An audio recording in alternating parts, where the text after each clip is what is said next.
Operasi militer dan invasi yang dimulai oleh Rusia telah mengakibatkan kerusakan yang besar di Ukraina. Dalam perang tersebut, Ukraina telah mendapatkan banyak bantuan dari Barat, terutama dari negara Amerika Serikat. Bahkan bantuan militer dari AS untuk Ukraina telah terhitung mencapai miliaran dolar. Dalam konflik yang dihadapi antara negara Rusia dan Ukraina ini, Amerika Serikat memang menjadi negara yang mendominasi dalam memberikan dukungan kepada Kiev. Di luar dari konflik Rusia dan Ukraina, AS belum lama ini juga menyatakan akan memberikan tawaran bantuan militer senilai 500 juta kepada India. Lantas apa sebenarnya tujuan dari Amerika Serikat yang nampak bersemangat dalam hal memberikan bantuan kepada mitra-mitranya? Dilansir dari Hindustan Times, tujuan AS dalam memberikan tawaran 500 juta kepada India ini untuk mengurangi ketergantungan negara itu terhadap senjata Rusia. Selain itu, bantuan dari AS kepada India itu juga untuk memperdalam hubungan keamanan antara negara tersebut. Hal tersebut sebagaimana disampaikan oleh orang-orang yang mengetahui masalah itu. Seseorang dari mereka mengatakan bahwa paket yang sedang dipertimbangkan akan mencakup pembiayaan militer asing sebanyak 500 juta dolar. Yang mana bantuan tersebut akan menjadikan India salah satu penerima bantuan terbesar di belakang Israel dan Mesir. Walau demikian, bantuan militer tersebut masih belum jelas kapan kesepakatan itu akan diumumkan atau senjata apa yang akan dimasukkan. Upaya tersebut merupakan bagian dari inisiatif yang jauh lebih besar oleh pemerintah Presiden AS Joe Biden untuk menjadikan India sebagai mitra keamanan jangka panjang, meskipun India enggan mengkritik Rusia atas invasinya ke Ukraina. Menurut seorang pejabat senior AS yang meminta untuk tidak disebutkan namanya, pejabat itu juga mengatakan bahwa Washington ingin dilihat sebagai mitra yang dapat diandalkan untuk India secara keseluruhan. Dia juga mengatakan bahwa India sudah mendiversifikasi platform militernya jauh dari Rusia. AS ingin membantu mewujudkannya lebih cepat. Seperti diketahui bahwa India adalah pembeli senjata Rusia terbesar di dunia, meskipun akhir-akhir ini India telah mengurangi hubungan itu.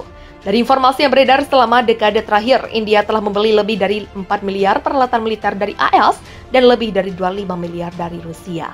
Ketergantungan India pada Rusia untuk mempersenjataan melawan tetangganya China dan Pakistan adalah alasan utama pemerintah Modi menghindari kritik terhadap Presiden Rusia Vladimir Putin atas perang di Ukraina.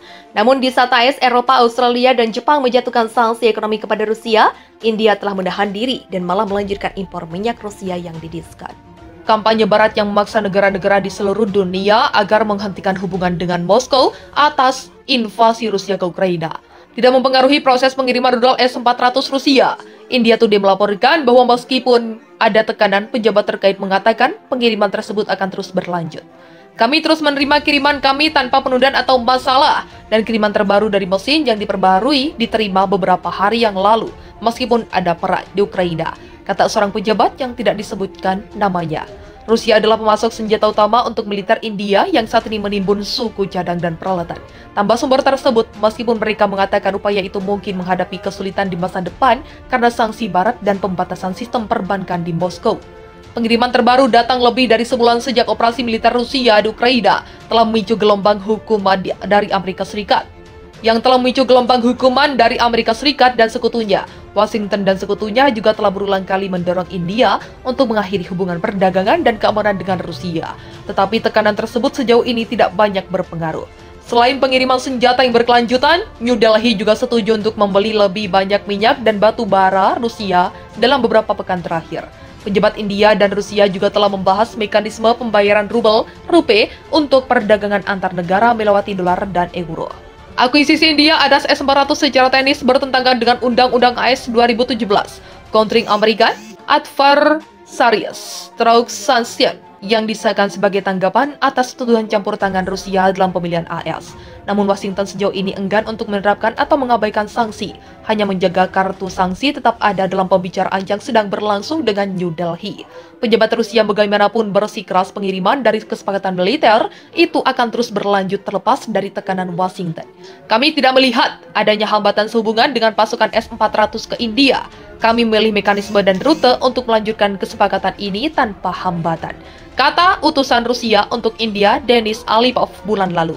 Sanksi tidak akan mengganggu kesepakatan ini dengan cara apapun, baik sanksi sebelumnya atau yang baru diberlakukan, begitulah tegasnya.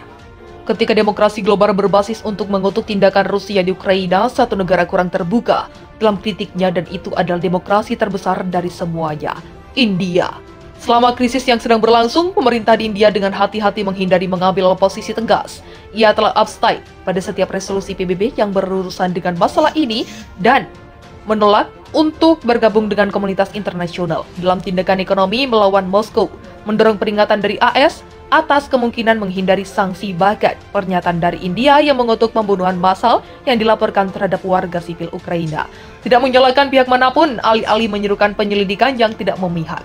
Sebagai sarjana kebijakan luar negeri dan keamanan India, saya tahu bahwa memahami sikap India dalam perang di Ukraina itu rumit. Sebagian besar keputusan India untuk menghindari mengambil posisi yang jelas berasal dari ketergantungan pada Rusia pada sejumlah masalah diplomatik, militer, dan energi. Moskow sebagai mitra strategis, sikap ini tidak sepenuhnya baru. Pada berbagai masalah global yang penuh, India telah lama menghindari mengambil posisi tegas berdasarkan statusnya sebagai negara non-blok. Salah satu dari sejumlah negara yang tidak secara resmi bersekutu dengan blok kekuatan manapun. Dari sudut pandang strategi hari ini, para pembuat keputusan di New Delhi percaya bahwa mereka tidak mampu untuk mengasingkan Rusia karena mereka mengandalkan Moskow untuk memveto resolusi Dewan Keamanan Perserikatan Bangsa-Bangsa yang merugikan mengenai masalah penuh wilayah Kashmir yang disengketakan. Sejak pembagian anak benua pada tahun 1947, India dan Pakistan telah berperang 3 kali atas Kashmir, dan wilayah tersebut terus menjadi sumber ketegangan. Mengingat kembali ke masa Uni Soviet, India mengandalkan hak veto Rusia di PBB untuk melindungi diri dari pernyataan yang merugikan tentang Kashmir. Misalnya selama krisis Pakistan Timur tahun 1971 yang mengarah pada pembentukan Bangladesh. Soviet melindungi India dari kecaman di PBB, memveto resolusi yang menuntut penarikan pasukan dari wilayah yang disengketakan. Secara keseluruhan, Soviet dan Rusia telah menggunakan hak veto mereka 6 kali untuk melindungi India. India tidak harus bergantung pada Rusia untuk memveto sejak berakhirnya Perang Dingin. Tapi dengan ketegangan atas Kashmir yang masih tinggi di tengah pertempuran sporadis, New Delhi ingin memastikan bahwa Moskow berada di pihaknya jika itu datang ke Dewan Keamanan lagi. Sebagian besar hubungan dekat India dengan Rusia berasal dari kesetiaan Perang Dingin.